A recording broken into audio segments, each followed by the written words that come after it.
por miedo a cambiar. El miedo nos paraliza, nos encoge, nos hace pequeños cuando estamos llamados a ser grandes. Santa Teresa de Jesús decía, nada te turbe, nada te espante, todo se pasa, Dios no se muda. Pero nosotros nos turbamos, nos espantamos, nos dejamos llevar por las olas del terror existencial. Vivimos en una época donde el miedo se ha multiplicado exponencialmente. Miedo a la enfermedad, al rechazo, a la pobreza, al futuro, a la muerte, a la soledad, al compromiso, a la eternidad misma. Y lo más trágico, hermanos, es que muchos cristianos viven con el mismo nivel de miedo que quienes no tienen fe. ¿Por qué? Porque hemos olvidado que nuestra fe no es un simple conjunto de creencias o rituales, sino un encuentro personal con aquel que venció la muerte, el pecado y por supuesto el miedo. Jesús nos repite una y otra vez en el Evangelio, no teman. Son más de 300 las veces que aparece esta expresión en la Biblia. ¿Creen que es casualidad? Dios sabe que somos miedosos, que necesitamos escuchar constantemente esa palabra de aliento, pero no basta con escucharla. Hay que vivirla, encarnarla, hacer de ella una realidad cotidiana. Y eso es precisamente lo que vamos a explorar hoy juntos. Les pido que me acompañen con el corazón abierto, con la mente dispuesta, con el alma necesitada. No importa cuál sea su miedo particular en este momento. Si es miedo a perder a un ser querido, miedo a no tener lo suficiente, miedo a fracasar en el matrimonio, miedo a educar mal a sus hijos, miedo a envejecer, miedo a que su vida no tenga sentido. Sea cual sea ese miedo que los atormenta, hoy encontrarán luz, consuelo y sobre todo herramientas concretas para vencerlo, porque Cristo no vino a dejarnos en la oscuridad, vino a ser nuestra luz. Y donde hay luz verdadera, el miedo no puede permanecer. Empecemos este camino juntos, paso a paso, con la confianza de que el Espíritu Santo nos acompaña y nos guía hacia la libertad que todos anhelamos. El primer camino poderoso para vencer el miedo es reconocerlo y nombrarlo. Suena simple, casi obvio, pero créanme que la mayoría de las personas nunca llegan a hacer esto con honestidad. Vivimos negando nuestros miedos, disfrazándolos, justificándolos con todo tipo de racionalizaciones. No es que tenga miedo, es que soy prudente, decimos. No es que me paralice el temor, es que estoy esperando el momento adecuado. Y así vamos posponiendo nuestra vida, nuestra felicidad, nuestra santidad. El primer paso para vencer cualquier enemigo es mirarlo a la cara, reconocer su existencia, darle su nombre. En el Evangelio de Marcos, cuando Jesús se encuentra con el endemoniado de Gerasa, lo primero que hace es preguntarle al espíritu inmundo, ¿cuál es tu nombre? Y el demonio responde, Legión, porque somos muchos. Cristo nos enseña aquí algo fundamental. Nombrar es comenzar a tener poder sobre algo. ¿Cuál es el nombre de tu miedo, hermano? ¿Cómo se llama eso que te quita el sueño, esa angustia que te oprime el pecho cuando estás solo en la madrugada?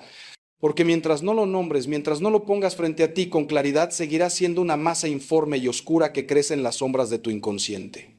Algunos tienen miedo al abandono, herida que quizás viene de la infancia, de un padre ausente o una madre distante. Otros tienen miedo al fracaso, temor alimentado por años de exigencia desmedida o de comparación constante. Otros más tienen miedo a la intimidad, terror a que alguien los conozca realmente y descubra que no son suficientes. Y hay quienes tienen miedo a Dios mismo, una imagen distorsionada del Padre Celestial como un juez implacable esperando el momento de castigar. Cada uno de estos miedos tiene un nombre, una historia, unas raíces que debemos explorar. Les voy a contar algo muy personal. Yo tuve durante años un miedo profundo al sufrimiento. Venía de haber visto sufrir mucho a mi madre durante una larga enfermedad. Ese miedo condicionó muchas de mis decisiones, me hizo evitar situaciones difíciles, huir del dolor ajeno, construir murallas emocionales, pero no lo reconocía, lo escondía bajo una aparente fortaleza y espiritualidad. Hasta que un día, en un retiro de sacerdotes, un confesor muy sabio me ayudó a nombrarlo. Ángel, me dijo, tienes miedo al sufrimiento y por eso no estás siendo completamente libre en tu ministerio. Esas palabras fueron como un rayo de luz en mi oscuridad. Por primera vez pude ver con claridad lo que me estaba paralizando. Y créanme, hermanos, el solo hecho de nombrarlo ya fue liberador. Porque lo que permanece en las sombras tiene poder sobre nosotros, pero lo que sacamos a la luz pierde gran parte de su fuerza. San Ignacio de Loyola, en sus ejercicios espirituales, habla del enemigo de la naturaleza humana y dice que éste actúa como un seductor que quiere permanecer en secreto. Mientras nadie sepa de su presencia, puede seguir manipulando desde las sombras, pero cuando se le descubre, cuando se le expone a la luz, pierde mucho de su poder. Lo mismo ocurre con nuestros miedos. Cuando los confesamos a Dios en oración, cuando los compartimos con un director espiritual o con un amigo de confianza, cuando los escribimos en un papel y los miramos frente a frente, algo comienza a cambiar. Ya no son monstruos indefinibles que nos acechan, sino realidades concretas que podemos comenzar a enfrentar. Y descubrimos algo maravilloso: la mayoría de nuestros miedos son mucho más pequeños de lo que parecían cuando estaban escondidos en la oscuridad. Por eso, hermanos, el primer ejercicio práctico que les propongo es este: tomen un momento de silencio hoy mismo, siéntense frente al Santísimo si pueden, o en un lugar tranquilo de su casa, y pregúntense con honestidad brutal: ¿a qué tengo miedo realmente? No sé. Conformen con respuestas superficiales, vayan más profundo. Si dicen tengo miedo a perder mi trabajo, pregunten: ¿y qué es lo que realmente me asusta de perder mi trabajo? ¿Es la falta de dinero o es sentirme fracasado, inútil, sin valor? Sigan excavando hasta llegar a la raíz. Luego escriban ese miedo, pónganle nombre, descríbanlo y finalmente llévenlo a la oración. Díganle a Jesús: Señor, este es mi miedo, te lo muestro, ya no quiero esconderlo más, ayúdame a vencerlo. Este primer paso es fundamental, es la puerta de entrada a la libertad. Sin él, todo lo demás que vamos a hablar quedará en teoría bonita, pero ineficaz. La segunda forma poderosa de vencer el miedo es anclar nuestra identidad en Cristo y no en nuestras circunstancias. Esto, hermanos queridos, es absolutamente revolucionario.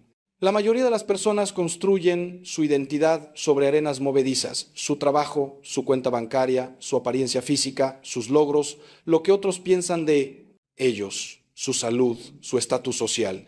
Y cuando cualquiera de estas cosas se tambalea toda su identidad, y con ella viene el pánico, la desesperación, el miedo existencial.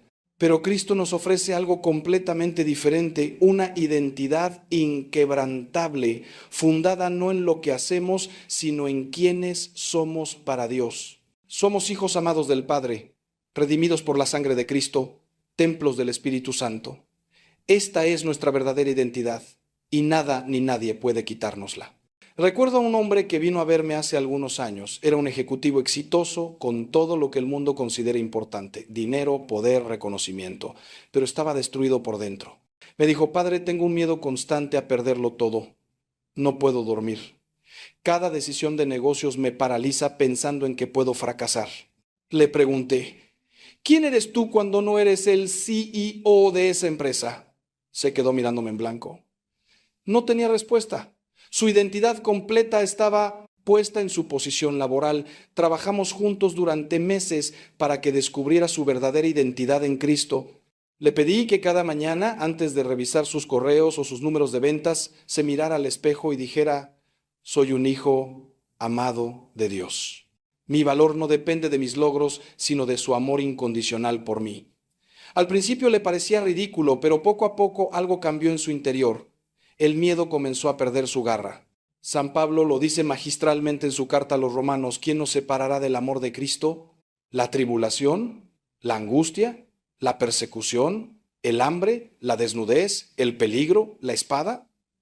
Estoy seguro de que ni la muerte, ni la vida, ni los ángeles, ni los principados, ni lo presente, ni lo futuro, ni las potestades, ni la altura, ni la profundidad, ni ninguna otra criatura podrá separarnos del amor de Dios manifestado en Cristo Jesús. ¡Qué declaración tan poderosa! Pablo está diciendo que absolutamente nada puede tocar nuestra identidad fundamental como amados de Dios. Podemos perder el trabajo, la salud, la reputación, incluso a seres queridos, pero no podemos perder lo esencial: somos eternamente amados por Dios. Cuando esta verdad penetra hasta lo más profundo de nuestro ser, el miedo pierde su fundamento. Porque ¿a qué vamos a temer si lo más importante, lo único verdaderamente importante, ya lo tenemos y nadie puede quitárnoslo? El problema es que vivimos en una cultura que constantemente nos dice lo contrario. Nos bombardean con mensajes de que valemos por lo que tenemos, por cómo nos vemos, por cuántos seguidores tenemos en redes sociales, por el tamaño de nuestra casa o el modelo de nuestro automóvil. Y sin darnos cuenta, vamos construyendo nuestra identidad sobre estos cimientos falsos. Luego viene una crisis, una pérdida, un fracaso y todo se derrumba. He visto personas hundirse en depresiones profundas porque perdieron su belleza física con la edad, o porque sus hijos se alejaron, o porque se jubilaron y ya no eran alguien importante en su empresa. Su identidad completa estaba puesta en esas cosas temporales y cuando desaparecieron quedaron vacíos, llenos de miedo a no ser nadie. Pero hermanos, ustedes no son lo que hacen, no son lo que tienen, no son lo que otros dicen de ustedes. Ustedes son hijos de Dios y eso es suficiente. Para vivir esta verdad concretamente, les propongo este ejercicio espiritual que a mí me ha transformado. Cada día, en su momento de oración, dediquen 5 minutos a meditar en su identidad en Cristo. Lean pasajes como Efesios 1, donde Pablo enumera todas las bendiciones espirituales que tenemos en Cristo. Somos elegidos, adoptados, redimidos, perdonados, sellados con el Espíritu Santo. Lean el Salmo 139, donde Dios dice que nos tejió en el vientre de nuestra madre, que conoce todos nuestros días. Lean la parábola del Hijo Pródigo y véanse en ese abrazo del Padre que corre a recibirnos sin importar cuánto hayamos fracasado. Repitan en voz alta estas verdades hasta que penetren en su corazón y desplacen las mentiras que el mundo y el enemigo les han dicho. Cuando su identidad esté firmemente anclada en Cristo, los miedos externos ya no tendrán el poder de destruirlos. Podrán enfrentar las tormentas de la vida con una paz que el mundo no puede dar ni quitar. Pero hermanos, déjenme preguntarles algo que quizás les incomode, pero que necesitamos enfrentar con honestidad brutal. ¿Cuántos de ustedes, si son completamente sinceros, han permitido que el miedo tome decisiones en su vida? ¿Cuántos han dicho que no a algo que Dios les estaba pidiendo porque tenían miedo? ¿Cuántos han permanecido en situaciones tóxicas, en trabajos que destruyen su alma, en relaciones que los dañan, simplemente por miedo al cambio? Porque hay algo que debo decirles con todo el amor, pero también con toda la firmeza. El miedo es muchas veces una forma de incredulidad disfrazada. Cuando dejamos que el miedo nos paralice, estamos diciendo implícitamente que no confiamos en que Dios tiene el control, que no creemos que Él sea suficiente, que pensamos que debemos resolver todo con nuestras propias fuerzas. Y eso, queridos hermanos, es vivir como si Dios no existiera, aunque vayamos a misa todos los domingos. He conocido a personas que llevan décadas hablando de ese proyecto que Dios puso en su corazón, pero que nunca inician porque tienen miedo.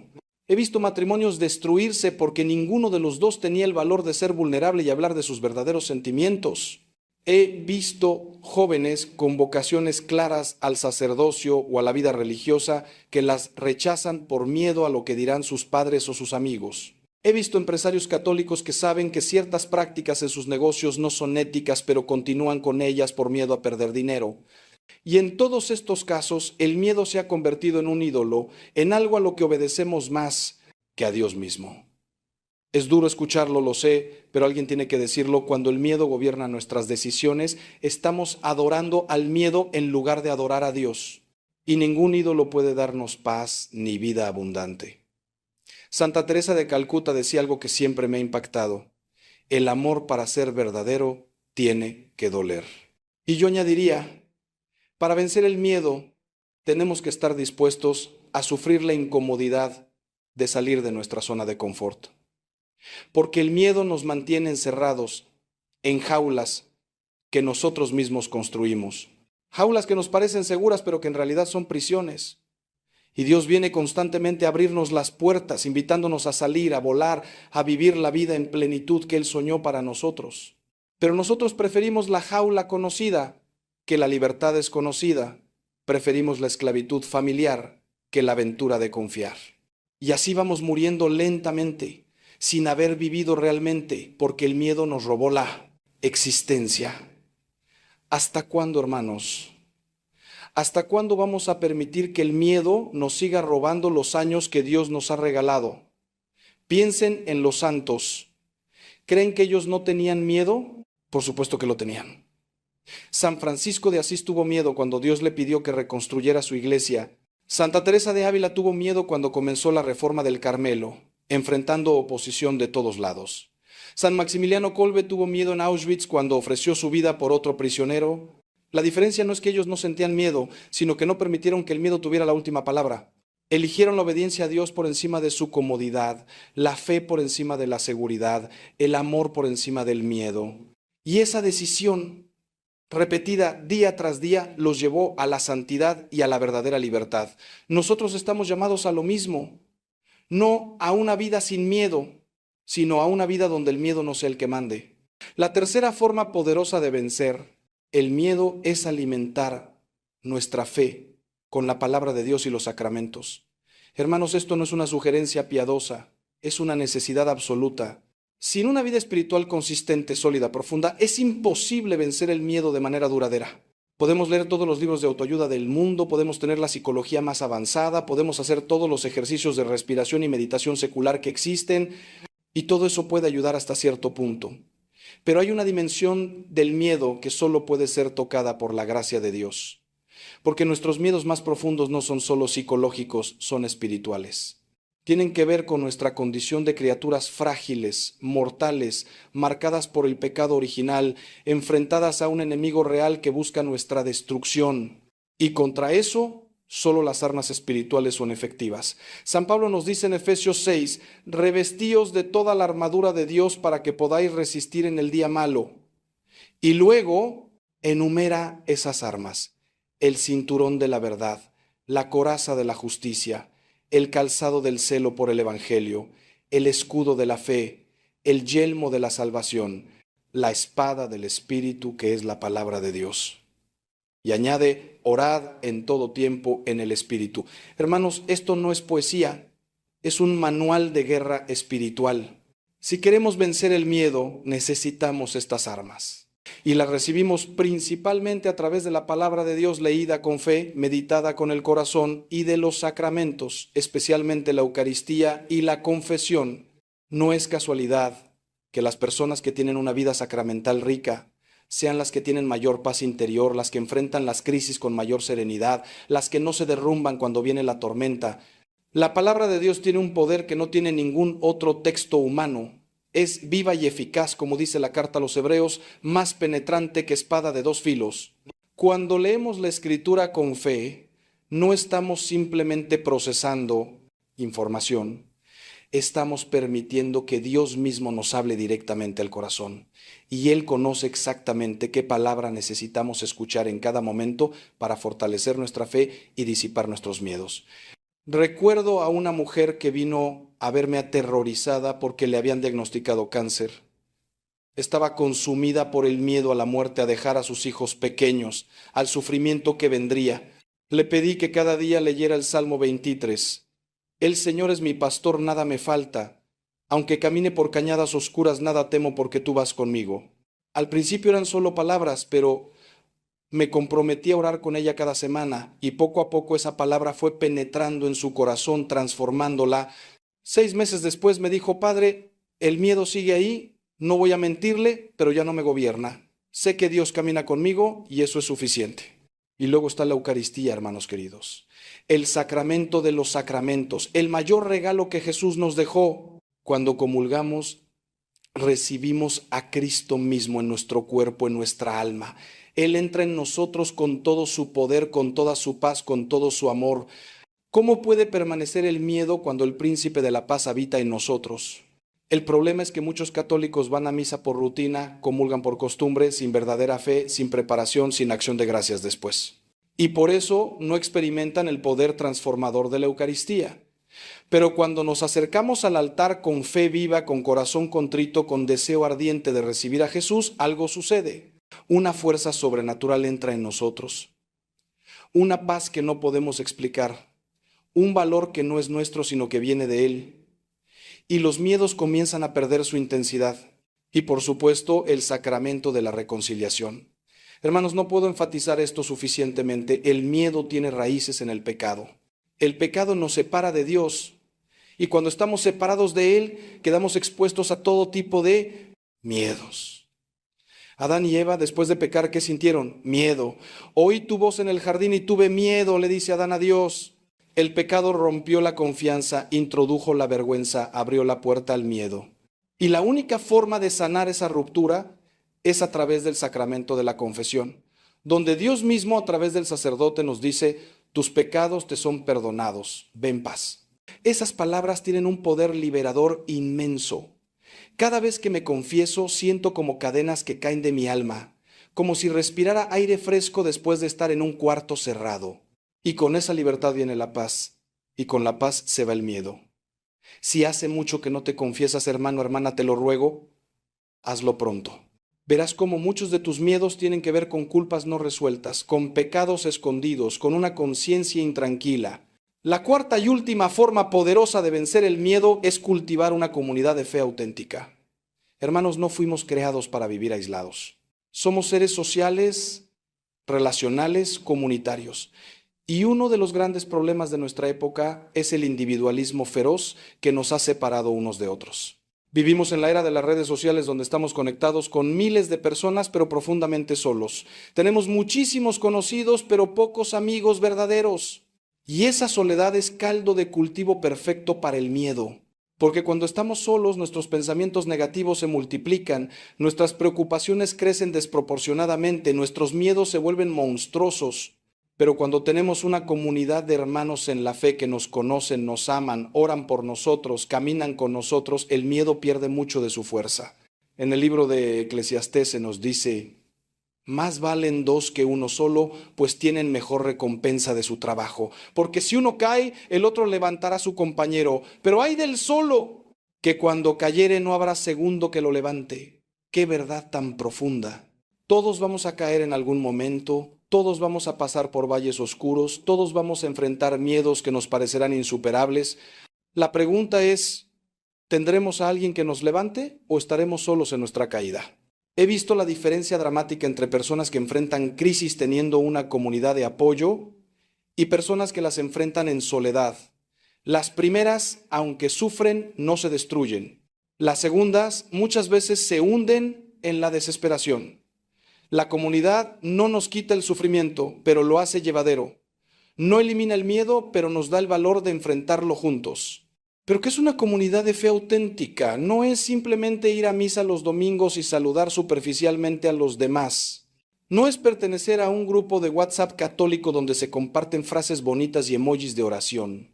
Una comunidad auténtica es un grupo de hermanos que se conocen profundamente, que se pueden mostrar vulnerables unos con otros, que oran juntos regularmente, que se apoyan en las crisis, que se dicen la verdad con amor, que se desafían mutuamente a crecer en santidad. Es lo que los primeros cristianos vivían cuando se dicen hechos que tenían un solo corazón y una sola alma. Esa intimidad, esa fraternidad profunda es lo que todos necesitamos pero pocos tenemos. Y sin ella seguiremos siendo víctimas fáciles del miedo. Les voy a contar una historia que nunca olvidaré. Hace años conocí a un hombre que estaba pasando por la peor crisis de su vida. Había perdido su negocio, estaba en bancarrota, su matrimonio estaba al borde del colapso, uno de sus hijos había caído en las drogas.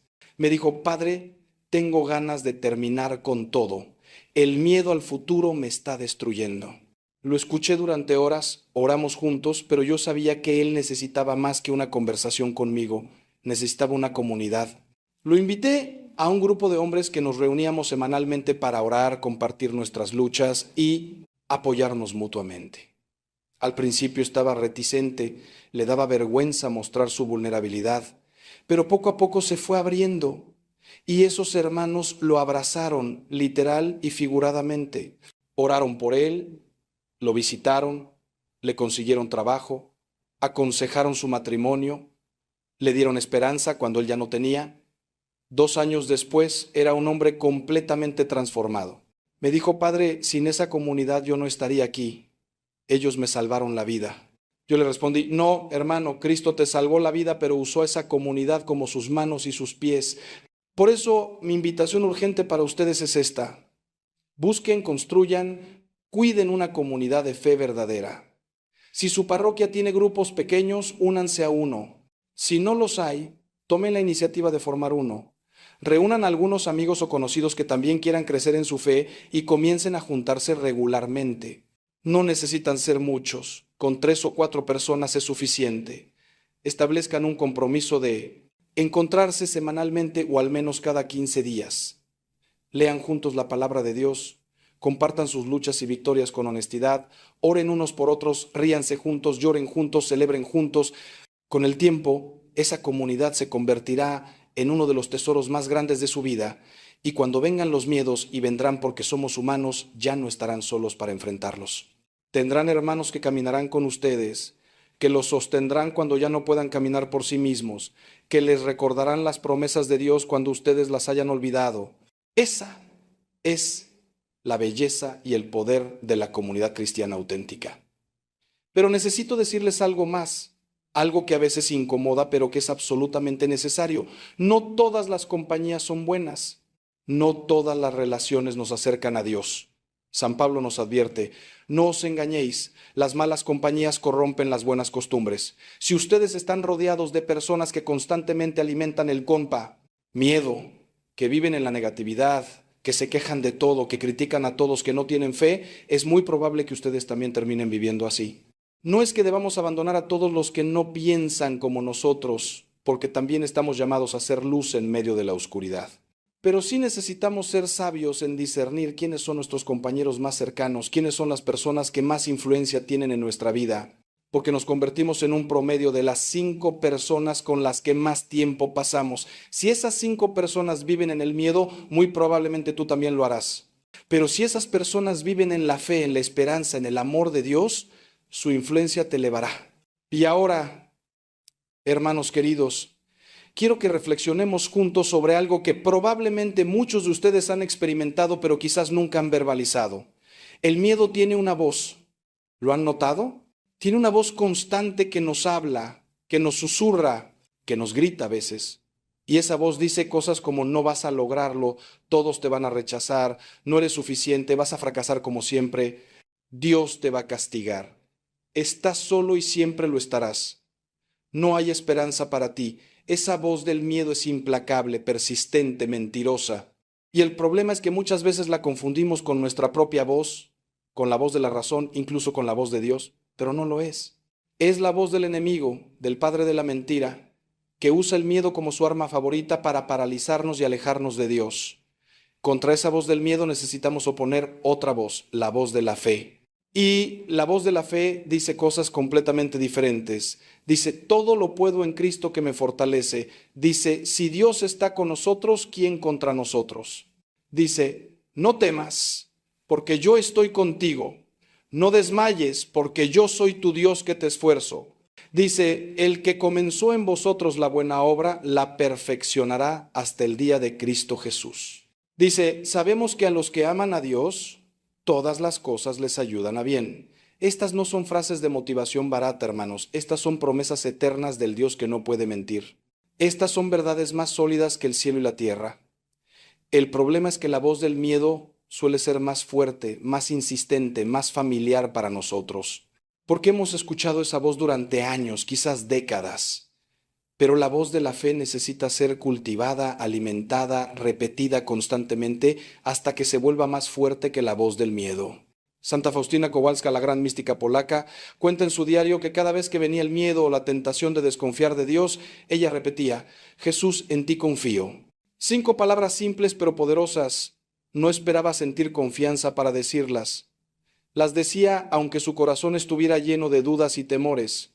Y con el tiempo, esa repetición constante de la verdad fue transformando su interior.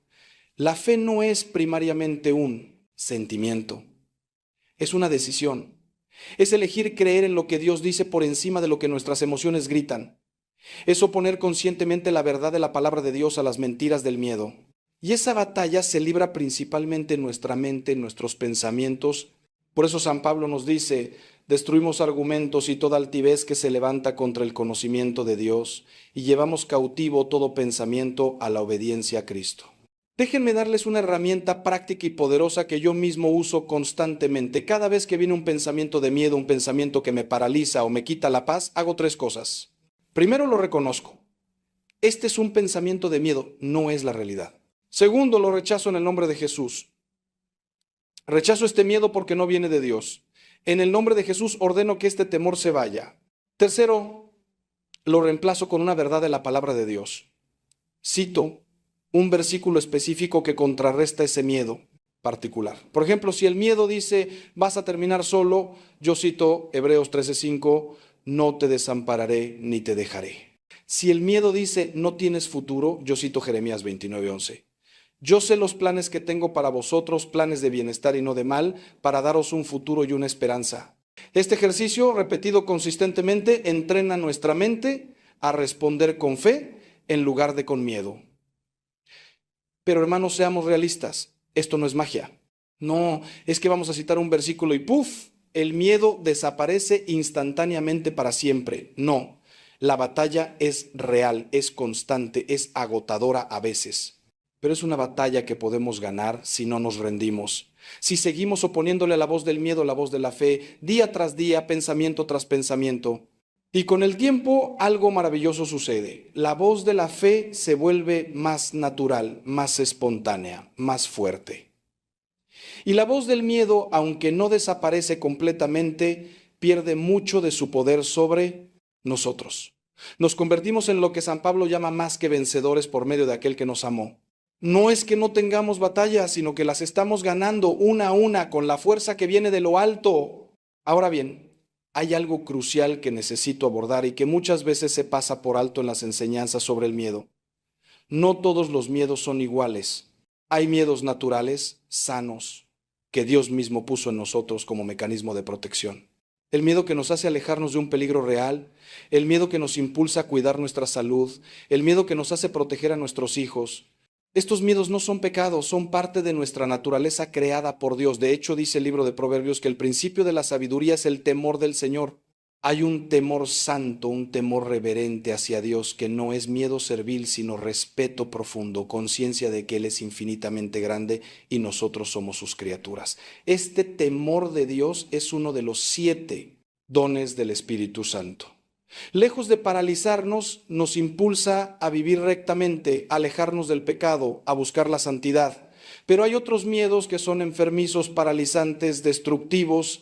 Estos son los miedos que vienen del pecado, del enemigo, de heridas no sanadas, de mentiras que hemos creído. Son miedos irracionales, desproporcionados, que nos impiden vivir la vida abundante que Cristo nos ofrece. El miedo obsesivo al futuro, la ansiedad constante que nos roba el presente, el terror al rechazo que nos impide ser auténticos, el pánico a la vulnerabilidad que destruye nuestras relaciones. Estos miedos necesitan ser sanados, liberados, vencidos. Y aquí es donde entra el trabajo que hemos estado discutiendo. Reconocerlos, nombrarlos, llevarlos a Dios, oponer la verdad a las mentiras, recibir sanación a través de los sacramentos y la oración. Necesitamos discernimiento para distinguir entre los miedos sanos y los enfermizos, entre el temor que viene de Dios y el miedo que viene del enemigo. Hay también otra dimensión del miedo que pocas veces mencionamos, el miedo a Dios mismo. Sí, hermanos, aunque suene contradictorio, muchos cristianos tienen miedo de Dios. No un temor reverente y santo, sino un miedo neurótico, un terror a que Dios los castigue, los rechace, los condene. Este miedo viene de una imagen distorsionada de Dios, una imagen que lo presenta como un juez implacable, un policía cósmico esperando que fallemos para castigarnos, un padre severo e inaccesible. Esta imagen de Dios no viene del Evangelio, viene de enseñanzas equivocadas, de experiencias dolorosas, con figuras de autoridad terrenales que proyectamos en Dios, del enemigo que quiere que veamos a Dios como un tirano para alejarnos de Él. Pero Jesús vino precisamente a mostrarnos el verdadero rostro del Padre. Un Padre amoroso, misericordioso, compasivo, que corre a recibirnos cuando volvemos a Él, que nos ama incondicionalmente, que murió por nosotros cuando todavía éramos pecadores. Si ustedes tienen miedo de Dios, si piensan que Él está enojado con ustedes, que los va a castigar, que nunca podrán estar a la altura de sus expectativas, necesitan urgentemente sanar esa imagen. Porque es imposible amar a alguien a quien temes, y el cristianismo no es primariamente una religión de reglas y castigos, sino una relación de amor con Dios. ¿Cómo sanar esta imagen? Primero, leyendo los evangelios con ojos nuevos, viendo cómo Jesús trataba a los pecadores, a los marginados, a los fracasados. Él no venía a condenar, sino a salvar. Segundo, meditando en parábolas como la del hijo pródigo, donde vemos al padre corriendo hacia el hijo perdido, abrazándolo, besándolo, celebrando su regreso sin reproches. Tercero, pasando tiempo en adoración eucarística, simplemente estando en la presencia de Jesús, dejando que su amor nos inunde sin tener que hacer nada, sin tener que ser perfectos. Poco a poco, el verdadero rostro de Dios se irá revelando y El miedo enfermizo será reemplazado por amor confiado. Y déjenme añadir algo más sobre este tema del miedo a Dios. A veces este miedo se manifiesta de formas muy sutiles. Por ejemplo, evitamos la oración profunda porque tememos lo que Dios nos va a pedir. Si realmente me acerco a Dios, me va a pedir que sea misionero en África, pensamos. O si le doy mi vida completamente, tendré que renunciar a todo lo que me gusta, como si Dios fuera un tirano caprichoso que disfruta haciéndonos miserables. Hermanos, eso es una caricatura del diablo. La verdad es que Dios nos ama infinitamente más de lo que nos amamos a nosotros mismos. Conoce qué nos hace verdaderamente felices mejor que nosotros mismos. Y sus planes para nuestra vida son siempre para nuestro bien, aunque a veces no los entendamos inmediatamente. Santa Teresa de Ávila decía, Dios no quita nada sin dar algo mejor a cambio. Confiar en Él no es entregarse a un destino terrible, sino entregarse al mejor de los padres, que solo quiere nuestra felicidad verdadera y eterna. Hay otro aspecto del miedo que quiero abordar porque es particularmente relevante en nuestra época, el miedo al sufrimiento. Vivimos en una cultura que ha hecho del evitar el dolor su máxima prioridad. Cualquier incomodidad debe ser inmediatamente medicada, anestesiada, eliminada. El sufrimiento es visto como el peor de los males, algo que debe evitarse a toda costa. Y así vamos por la vida construyendo murallas cada vez más altas para protegernos del dolor, limitando nuestras experiencias, nuestras relaciones, nuestros compromisos, todo por miedo a sufrir. Pero, hermanos, hay una verdad que la cultura secular nunca va a entender. El sufrimiento, cuando es abrazado con fe, se convierte en el camino más directo hacia la transformación, la santidad, la plenitud. No estoy hablando de buscar el sufrimiento masoquistamente, sino de no huir de él cuando es inevitable, de encontrarle sentido en la cruz de Cristo, de permitir que Dios lo use para purificarnos y acercarnos a Él. Todos los santos pasaron por el crisol del sufrimiento, sin excepción, porque es en el fuego del dolor donde se queman nuestras impurezas, donde se revela quiénes somos realmente, donde nuestra fe es probada y purificada. Job perdió todo, su riqueza, sus hijos, su salud, pero en medio de su agonía dijo, aunque Él me mate, en Él esperaré. Y al final, después de pasar por el valle oscuro, su relación con Dios era infinitamente más profunda que antes. San Pablo tenía un aguijón en la carne que le pedía a Dios repetidamente que le quitara. Y Dios le respondió, te basta mi gracia porque mi poder se perfecciona en la debilidad. Pablo aprendió a gloriarse en sus debilidades, en sus sufrimientos, porque a través de ellos experimentaba el poder de Cristo de una manera única. El sufrimiento aceptado con fe nos une a Cristo crucificado, nos hace partícipes de su obra redentora, tiene un valor salvífico no solo para nosotros, sino para otros. Yo sé que esto es difícil de aceptar, especialmente cuando estamos en medio del dolor. Recuerdo mi propia experiencia cuando perdí a mi padre. El sufrimiento era atroz. Me preguntaba dónde estaba Dios. ¿Por qué permitía ese dolor? Tenía miedo de que el sufrimiento me quebrara, me alejara de Dios, me destruyera. Pero poco a poco, en medio de las lágrimas y la oscuridad, comencé a experimentar la presencia de Dios de una manera que nunca antes había conocido. No es que el dolor desapareciera, sino que Dios estaba en medio del dolor, sosteniéndome, acompañándome, transformándome. Y cuando finalmente salí de ese valle oscuro, no era la misma persona. Era más profundo, más compasivo, más consciente de lo que realmente importa en la vida, más dependiente de Dios. El sufrimiento que tanto temía se había convertido en uno de mis mayores maestros. Ojalá hubiera otro camino, pero la realidad es que el camino hacia la resurrección siempre pasa por la cruz. Por eso, cuando venga el sufrimiento a tu vida, y vendrá porque estamos en un mundo caído, no lo veas solo como algo que debes soportar o superar lo más rápido posible. Míralo también como una oportunidad de crecer, de profundizar tu fe, de purificar tu amor, de asemejarte más a Cristo. Ofrécelo por algo o por alguien. Únelo a los sufrimientos de Cristo en la cruz. Pídele a Dios que no lo desperdicie, que lo use para tu bien y el bien de otros. Y en medio del dolor, mantente cerca de los sacramentos, de la oración, de la comunidad. No lo enfrentes solo. Y verás cómo Dios puede sacar bien del mal, luz de las tinieblas, vida de la muerte, no inmediatamente, no mágicamente, pero eventualmente. Porque esa es su especialidad, convertir nuestros Viernes Santos en domingos de resurrección. Y el miedo al sufrimiento perderá su garra cuando entendamos que con Cristo incluso el dolor tiene propósito y puede ser redentor. Quisiera ahora hablarles de algo que está íntimamente relacionado con el miedo y que pocas veces se menciona, la necesidad de perdonar. Hermanos, el rencor, la amargura, la falta de perdón son raíces profundas de muchos de nuestros miedos. Cuando guardamos resentimiento hacia alguien que nos hirió, cuando nos aferramos a la ofensa, cuando cultivamos pensamientos de venganza o deseos de que el otro sufra, estamos envenenando nuestra propia alma. Y ese veneno se manifiesta de muchas formas. Una de ellas es el miedo. Miedo a volver a ser heridos, miedo a confiar, miedo a abrirnos, miedo a amar. Construimos murallas alrededor de nuestro corazón para que nadie pueda volver a lastimarnos, pero esas murallas también nos prisionan, nos aíslan, nos impiden experimentar la intimidad y el amor que tanto anhelamos. El perdón es la llave que abre esas puertas, que derriba esas murallas, que nos libera del pasado. Jesús fue absolutamente claro sobre la importancia del perdón.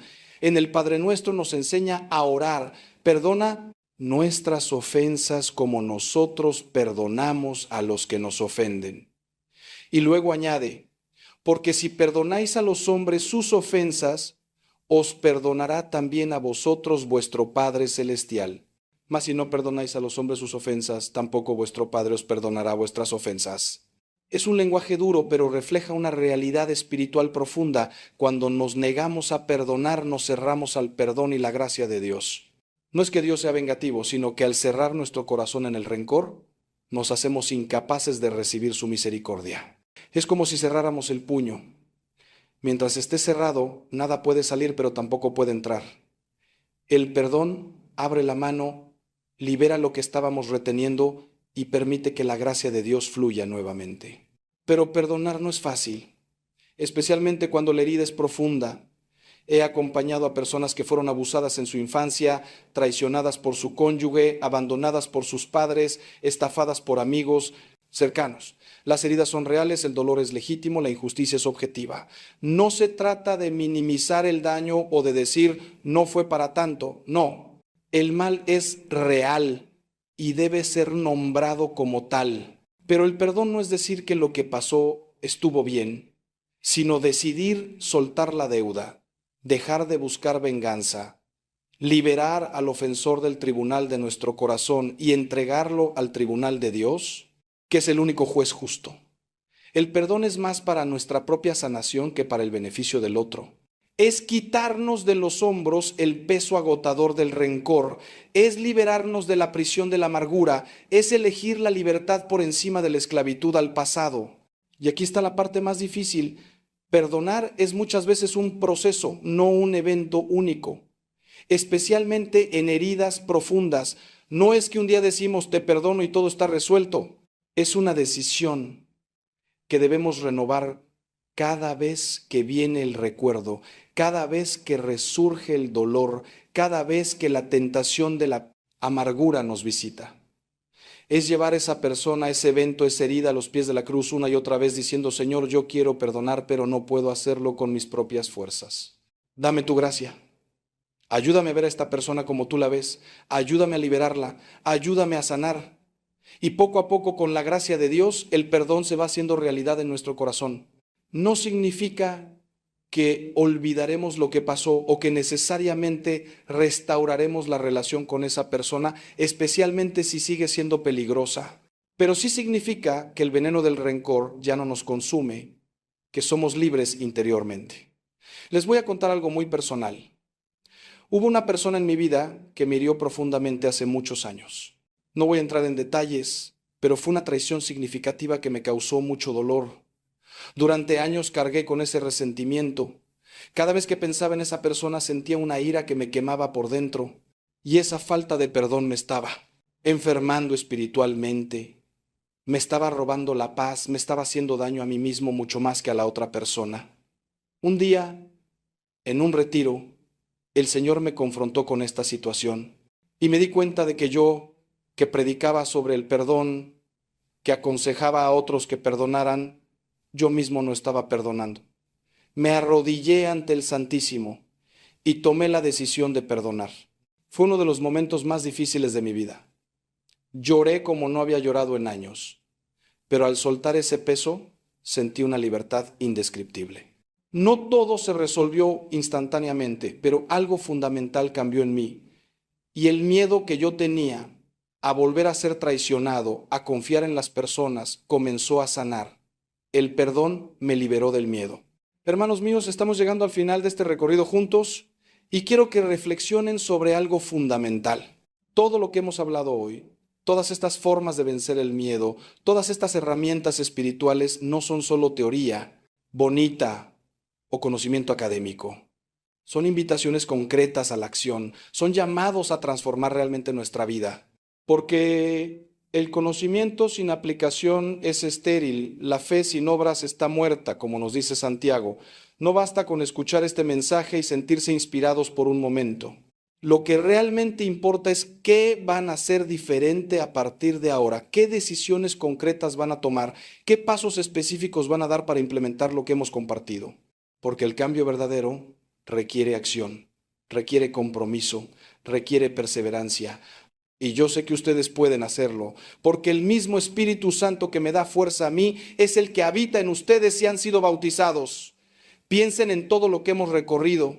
Primero, reconocer y nombrar nuestros miedos, sacarlos de las sombras donde tienen poder sobre nosotros y exponerlos a la luz de Dios. Segundo, anclar nuestra identidad en Cristo y no en nuestras circunstancias, edificar sobre roca y no sobre arena. Tercero, alimentar nuestra fe con la palabra de Dios y los sacramentos, especialmente la Eucaristía y la confesión, porque son las armas espirituales que necesitamos para esta batalla. Cuarto, cultivar una comunidad de fe auténtica, donde no estemos solos en nuestras luchas, sino acompañados por hermanos que nos aman y nos sostienen. Y también hemos hablado de oponer la voz de la fe a la voz del miedo, de distinguir entre miedos sanos y enfermizos, de sanar nuestra imagen de Dios, de no temer al sufrimiento, sino de darle sentido en la cruz y de liberar nuestro corazón a través del perdón. Son muchos elementos, lo sé, pero todos se interconectan, todos se apoyan mutuamente, todos son parte de un camino integral de sanación y liberación. No esperen a tener todo resuelto para empezar. No esperen a sentirse fuertes para dar el primer paso. Empiecen donde están, con lo que tienen, con la fe del tamaño de un grano de mostaza que el Señor mismo dice que es suficiente. Si hoy lo único que pueden hacer es identificar su miedo principal y escribirlo en un papel, háganlo. Si lo único que pueden hacer es ir a misa este domingo con un corazón más abierto que de costumbre, háganlo. Si lo único que pueden hacer es llamar a un amigo y decirle, necesito que ores por mí porque estoy luchando con el miedo, háganlo. Cada pequeño paso cuenta. Cada decisión de fe, por pequeña que parezca, es una victoria contra el reino de las tinieblas. Porque el miedo pertenece a ese reino, pero ustedes han sido transferidos al reino de la luz, al reino del Hijo amado, como dice Colosenses. Ya no pertenecen al miedo, pertenecen a Cristo. Y quiero que entiendan algo muy importante. La batalla contra el miedo no se gana de una vez y para siempre.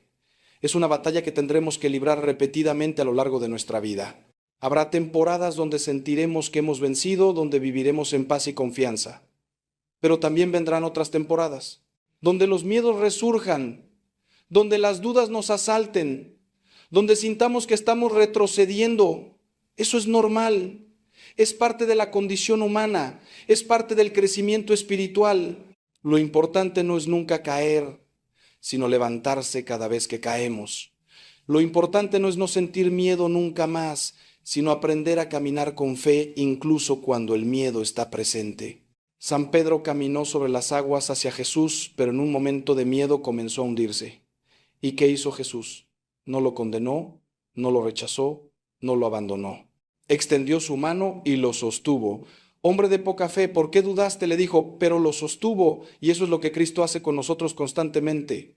Nos invita a caminar sobre las aguas de la fe y cuando el miedo nos hace tambalearnos, Él está ahí para sostenernos.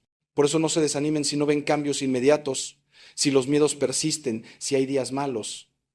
La vida espiritual no es una línea recta de progreso constante, es más bien una espiral donde a veces parece que estamos pasando por los mismos lugares, pero en realidad estamos a un nivel más profundo.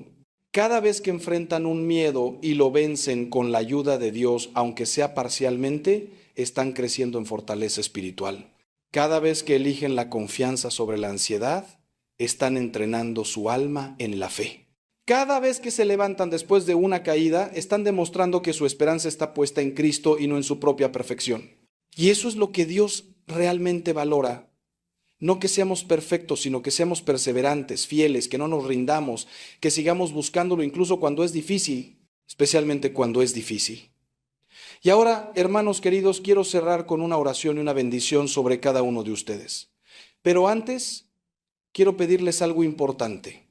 Si este mensaje les ha tocado el corazón, si sienten que Dios les ha hablado a través de estas palabras, no lo guarden para ustedes solos, compartan este mensaje con alguien que lo necesite. Todos conocemos personas que están luchando con el miedo en este momento. Un familiar, un amigo, un compañero de trabajo, alguien en nuestra comunidad. Envíenles este mensaje, invítenlos a escucharlo, oren con ellos, porque la fe se fortalece cuando se comparte, el mensaje de esperanza se multiplica cuando lo transmitimos. Y si aún no están suscritos a este canal, les invito a que lo hagan, no por mí, sino por ustedes mismos, para que puedan seguir recibiendo contenido que los ayude a crecer en su fe, a enfrentar los desafíos de la vida con la sabiduría del Evangelio, a caminar cada día más cerca de Cristo. Oremos juntos. Padre Celestial, Dios de amor infinito, de misericordia inagotable, de poder ilimitado, vengo ante ti en este momento con todos mis hermanos que han escuchado este mensaje. Señor, tú conoces a cada uno por su nombre, conoces sus luchas, sus miedos, sus heridas, sus anhelos más profundos, conoces lo que les quita a él, sueño, lo que oprime su corazón, lo que paraliza su vida. Y hoy te pedimos, Padre bueno, que tu Espíritu Santo descienda sobre cada uno de nosotros con poder sanador, con fuego purificador, con luz reveladora. Que tu amor perfecto eche fuera todo temor, como dice tu palabra. Que tu presencia llene cada espacio vacío, cada lugar oscuro, cada rincón donde el miedo se ha escondido. Sana las heridas del pasado que alimentan nuestros temores presentes. Libéranos de las mentiras que hemos creído sobre ti, sobre nosotros mismos, sobre nuestro futuro. Danos el don de la fe, auméntala en nosotros, para que podamos confiar en ti incluso cuando no entendamos, incluso cuando sea difícil, incluso cuando el camino esté oscuro. Danos comunidades de fe auténticas donde podamos caminar juntos, sostenernos mutuamente, amarnos con tu amor. Y sobre todo, Señor, ayúdanos a recordar siempre que tú estás con nosotros, que nunca nos has abandonado, que nunca lo harás, que tu amor es más fuerte que todos nuestros miedos juntos. Te lo pedimos por Jesucristo nuestro Señor, quien venció el miedo, el pecado y la muerte para darnos vida abundante. Amén. El miedo, hermanos míos, tiene también una dimensión que raramente exploramos, pero que es absolutamente crucial para nuestra libertad interior, la dimensión del tiempo. Vivimos atrapados entre dos miedos que nos roban el presente. Por un lado, el miedo al pasado, ese peso de la culpa, de la vergüenza, de los errores cometidos, de las oportunidades perdidas. Constantemente nos volvemos atrás, rumiando lo que dijimos o dejamos de decir, lo que hicimos o dejamos de hacer, preguntándonos, ¿y si hubiera? Hasta el agotamiento. Y por otro lado, el miedo al futuro es ansiedad que nos proyecta hacia adelante en escenarios catastróficos que probablemente nunca sucederán. ¿Y si pierdo mi trabajo? ¿Y si me enfermo? ¿Y si mis hijos se alejan de la fe? ¿Y si envejezco solo? ¿Y si no tengo suficiente dinero para la jubilación? Y así, atrapados entre el pasado que ya no existe y el futuro que todavía no existe, perdemos el único momento que realmente tenemos, el ahora, este presente que es donde Dios nos espera, donde su gracia opera, donde la vida realmente sucede. Jesús nos enseña algo revolucionario sobre esto en el Sermón de la Montaña. Después de hablar sobre no preocuparse por el mañana, sobre mirar las aves del cielo y los lirios del campo, concluye con esta palabra poderosa: no os afanéis por el día de mañana, porque el día de mañana traerá su afán. Basta a cada día su propio mal. No está diciendo que seamos irresponsables, que no planeemos, que vivamos con ingenuidad. Está diciendo algo mucho más profundo, que vivamos plenamente el presente, confiando en que Dios nos dará la gracia necesaria para cada momento cuando ese momento llegue. No tenemos la gracia de mañana hoy, pero tendremos la gracia de mañana mañana. Es como el maná en el desierto. Los israelitas no podían acumular maná para varios días. Tenían que recogerlo fresco cada mañana. Así es con la gracia de Dios. Cada día tiene su porción, suficiente para ese día, no para proyectarnos a la próxima semana o el próximo año. Santa Teresa de Lisieux, la doctora de la Iglesia, vivió esto de manera extraordinaria con lo que ella llamaba el caminito. Ella decía que no se preocupaba por los grandes sacrificios del futuro, ni se torturaba con los errores del pasado. Vivía el presente con amor, haciendo cada pequeña cosa, cada tarea ordinaria, con extraordinario amor por Dios.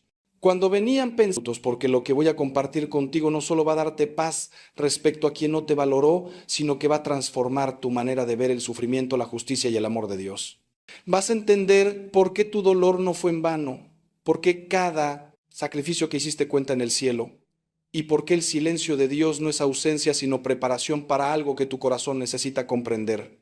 He sido sacerdote durante décadas, y si algo he aprendido es que las preguntas más dolorosas son las que nos acercan más profundamente al corazón de Dios. Tu dolor tiene un propósito, tu pregunta tiene una respuesta, y esa respuesta está en la cruz, está en la resurrección, está en el misterio de un Dios que permite el sufrimiento porque respeta nuestra libertad, pero que nunca, jamás deja que una injusticia quede sin respuesta.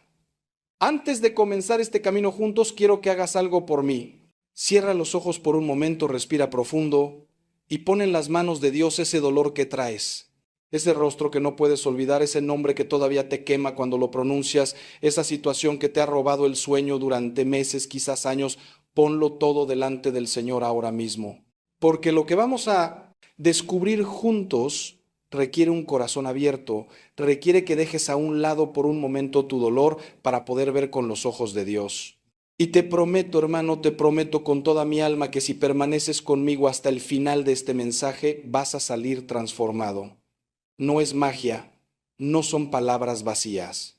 Es la verdad del Evangelio aplicada a tu vida concreta, a tu herida real, a tu pregunta sincera. Ahora sí, empecemos este camino. Vamos a adentrarnos en el misterio de la justicia divina, en cómo Dios responde cuando alguien desprecia el amor, cuando alguien rechaza el don que otro le entregó. Y quiero que sepas que no estoy aquí para darte respuestas fáciles o consuelos baratos. Estoy aquí para decirte la verdad, aunque duela, aunque desafíe lo que creías saber sobre Dios. Porque solo la verdad libera y solo la verdad sana las heridas más profundas del alma humana. La primera cosa que debes entender es que Dios ve, parece simple, incluso obvio, pero es fundamental que esto penetre hasta lo más profundo de tu corazón. Dios vio cada momento en que fuiste menospreciado, vio cuando te esforzaste y no recibiste ni una palabra de agradecimiento. Vio cuando diste amor y recibiste indiferencia. Vio cuando sacrificaste tus sueños por alguien que luego te abandonó sin mirar atrás. El Salmo 139 nos dice que Dios conoce nuestro sentarnos y nuestro levantarnos, que de lejos percibe nuestros pensamientos, que no hay palabra en nuestra lengua que Él no conozca por completo. No existe un solo segundo de tu sufrimiento que haya pasado desapercibido ante los ojos del Padre. Cada vez que tragaste tu dolor en silencio, cada vez que sonreíste cuando por dentro estabas destrozado, cada vez que seguiste amando cuando ya no te quedaban fuerzas, Dios estaba ahí contigo, dentro de ti, sufriendo contigo. Esto es crucial porque muchas veces pensamos que Dios es indiferente a nuestro dolor. Creemos que está ocupado con cosas más importantes, con guerras, con hambrunas, con grandes tragedias colectivas, y que nuestro pequeño dolor personal no le importa. Pero eso es una mentira del enemigo. Eso es exactamente lo que el diablo quiere que creas. Porque si logra convencerte de que Dios no ve, de que Dios no se interesa, entonces te ha separado de tu única fuente verdadera de consuelo y justicia.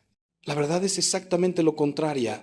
Dios está tan cerca de ti en tu dolor que si pudieras verlo con los ojos del alma, te darías cuenta de que cada lágrima tuya ha caído primero sobre su corazón.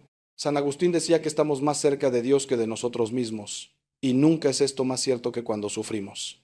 En el sufrimiento, si sabemos mirar, encontramos a Cristo crucificado que nos dice: yo también sé lo que es no ser valorado, yo también sé lo que es dar todo y recibir burlas, traición, abandono.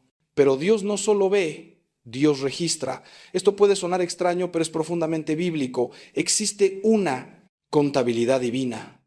En el libro del profeta Malaquías leemos que hay un libro de memoria escrito delante de Dios donde se registra cada acto de fidelidad, cada acto de amor, cada sacrificio hecho en su nombre. Y en el Apocalipsis se nos habla de libros que serán abiertos el día del juicio, donde está escrito todo lo que hemos hecho, lo bueno y lo malo. No es que Dios necesite llevar cuentas como nosotros con papel y tinta, es que existe una realidad espiritual donde todo acto tiene peso, tiene consecuencias, está inscrito en la eternidad. Cuando tú diste amor sincero, ese amor no se perdió en el vacío solo porque la otra persona no lo valoró. Ese amor fue registrado en el cielo. Y cuando alguien despreció tu entrega, cuando alguien rechazó tu bondad, ese rechazo también quedó registrado. Te voy a decir algo que quizás te sorprenda. Quien no te valoró está llevando consigo el peso de ese rechazo. Puede que no lo sienta ahora, puede que parezca feliz, exitoso, indiferente a todo el daño que causó, pero está llevando una deuda espiritual que crecerá con los años si no hay arrepentimiento. Es como quien contrae una enfermedad sin saberlo, una enfermedad silenciosa que no da síntomas al principio, pero que va minando la salud poco a poco. El alma humana no fue diseñada para despreciar el amor, no fuimos creados para rechazar lo bueno, lo sincero, lo sacrificado. Y cuando lo hacemos, algo se rompe dentro de nosotros, algo se endurece. El corazón se va convirtiendo poco a poco en piedra y esa es la mayor tragedia, el mayor castigo que alguien puede sufrir. Perder la capacidad de amar, de conmoverse, de valorar. Porque una vida sin amor no es vida, es muerte en vida, es infierno anticipado. Quiero que pienses en el faraón del Éxodo. La Biblia nos dice una y otra vez que Dios endureció el corazón del faraón. Muchos se preguntan cómo puede Dios hacer eso y seguir siendo justo. Pero lo que realmente está diciendo el texto es algo más profundo. Cada vez que el faraón rechazaba la verdad, cada vez que se negaba a dejar ir al pueblo de Dios, su propio corazón se endurecía un poco más. Y Dios, respetando su libre albedrío, permitía ese endurecimiento. Dios lo entregaba a las consecuencias de sus propias decisiones. Ese es el castigo más terrible, que Dios te deje ser lo que has elegido ser, que te permita vivir con las consecuencias de tus rechazos, de tu orgullo, de tu egoísmo. Quien no te valoró, si no se arrepiente, está en un proceso de endurecimiento. Está perdiendo gota a gota, día a día, la capacidad de ser verdaderamente humano, de ser verdaderamente feliz. Y ahora viene la parte que tal vez más te cueste entender, pero que es esencial. Dios no castiga para destruir, castiga para salvar. Incluso su ira es misericordia disfrazada. Incluso su justicia busca la conversión, no la condenación.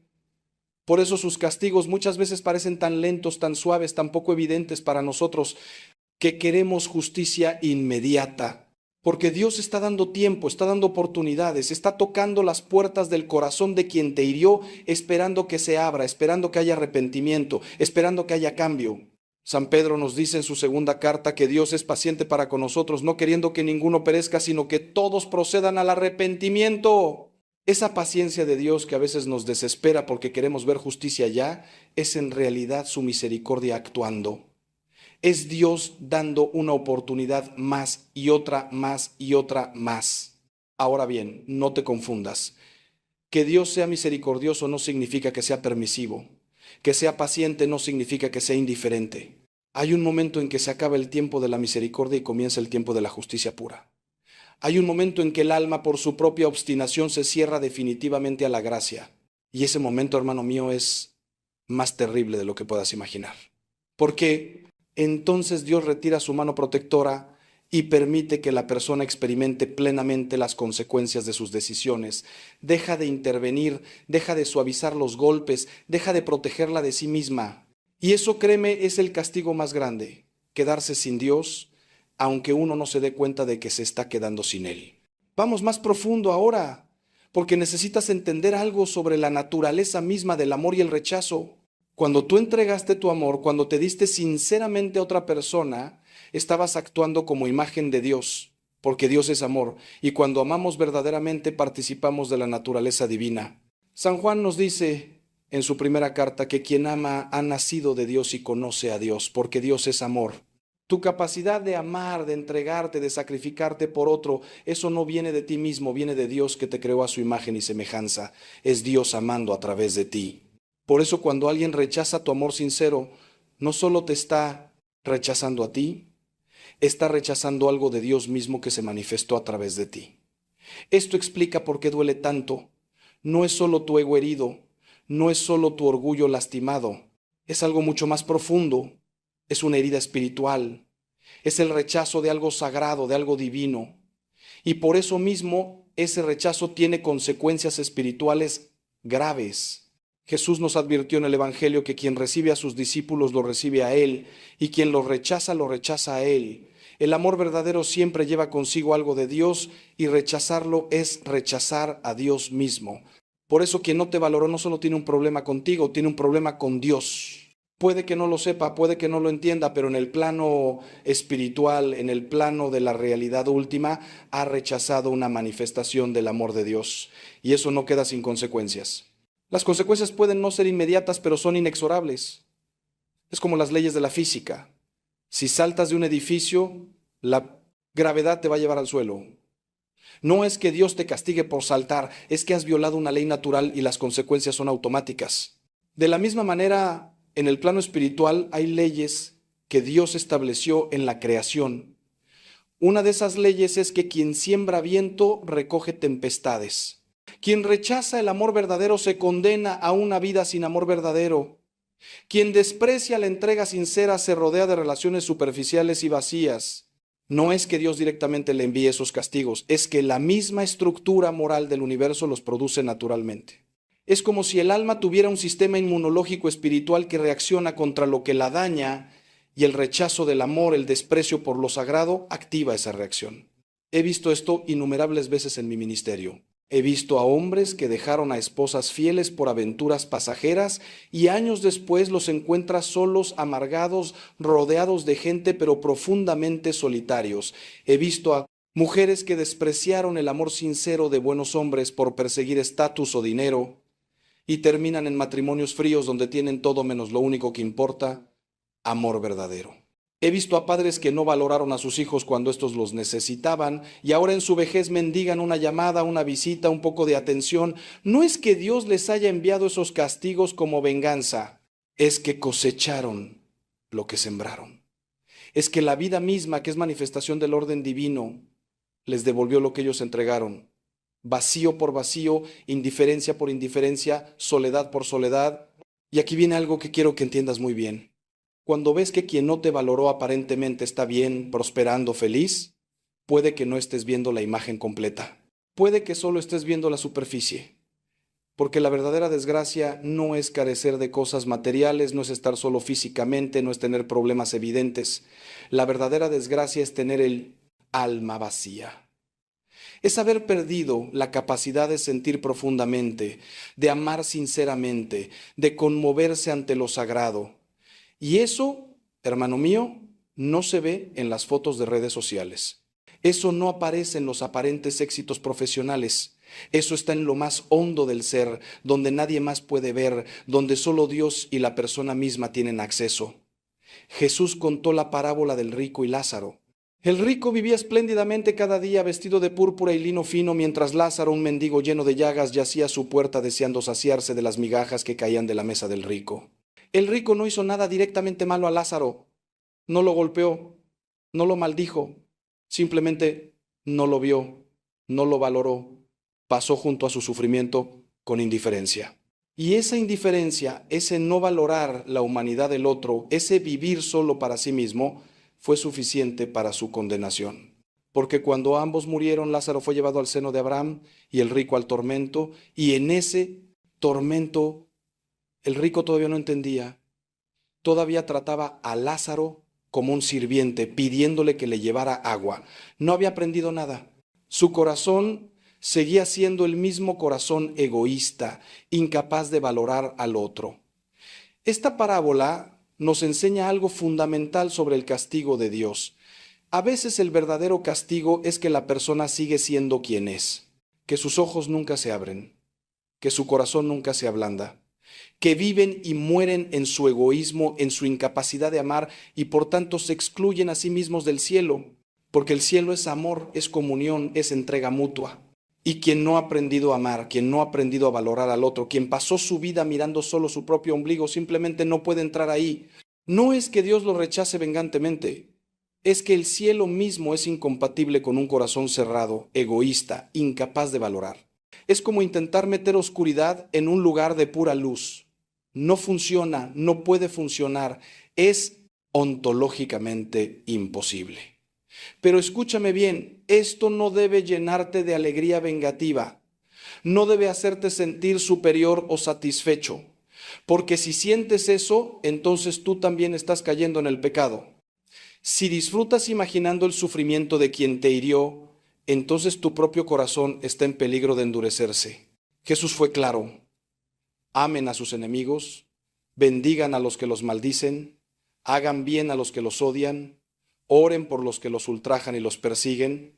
No es opcional, no es un consejo para almas especialmente santas. Es un mandamiento para todos y especialmente para ti que has sido herido. Porque el perdón no es opcional si quieres ser libre. La bendición hacia quien te hizo daño no es opcional si quieres que tu corazón sane. Por eso, lo que voy a decirte ahora puede sonar contradictorio con todo lo anterior, pero no lo es. Debes orar por quien no te valoró. Debes desearle sinceramente su conversión, su salvación. No para que vuelva a tu vida, no. Para que te pida perdón y reconozca tu valor, sino para que su alma se salve. Porque si eres cristiano de verdad, si has entendido algo del Evangelio, entonces sabes que ningún alma debe perderse, ni siquiera el alma de quien te hirió. El castigo de Dios es real, la justicia divina es real.